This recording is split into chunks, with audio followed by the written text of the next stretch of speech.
What's up mga guys? So, nandito ako ngayon. Medyo, ano ako ngayon eh. Ano nga tawag niyan?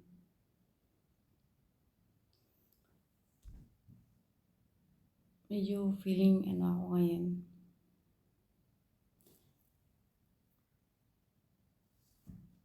Ah, gusto ko lang magpapaalam sa inyo ka-pamilya YT. Paano ko ba sasabihin sa inyo? Naiiyak ako. Nagla-live yung ate ko ngayon kasi nagpapaalam ako sa lahat na itigil ko na yung pagiging YT ko.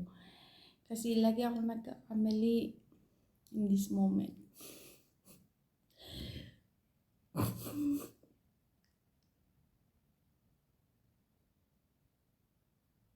Yung pinakamali ko kasi, bago ako nag-LS that time, sinabihan niya ako na huwag kang pumasok kay Kuya Jam kasi may banana na darating sa'yo. Bawal kang mamingwit, bawal lahat. Lagi, sinabihan niya ako na ganyan. Tapos, nung nag-LS ako,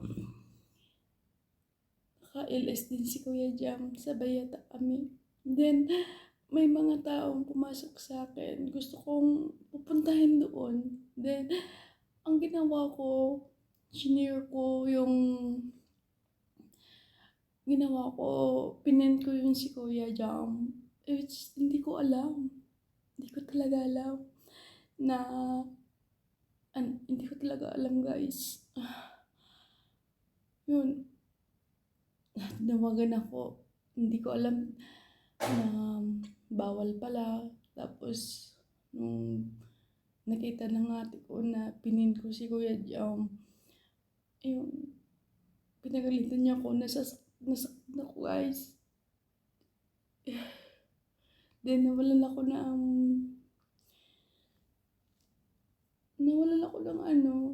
sabi ko, baka magpapaalam na ako, baka hindi ko na to itutuloy, ganyan. Tapos, isang araw nagtampo ako sa ate ko kasi nga,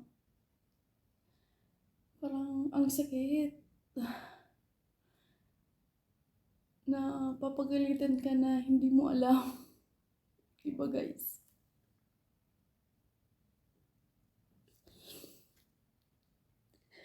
Pasensya na guys.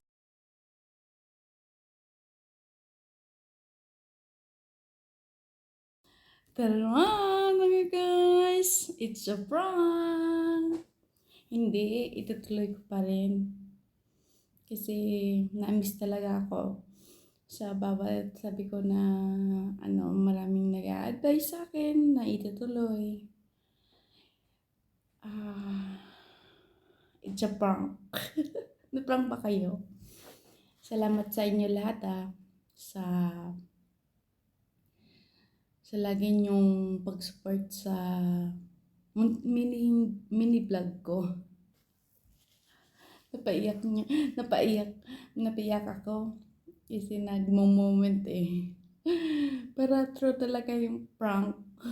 Marunong din talaga ako mag-prank sa inyo. Nag-ELS yung ate ko ngayon tapos nagtadrama ako doon. It's a prank! So, ituloy natin yung kaadikan natin, guys. Bye-bye!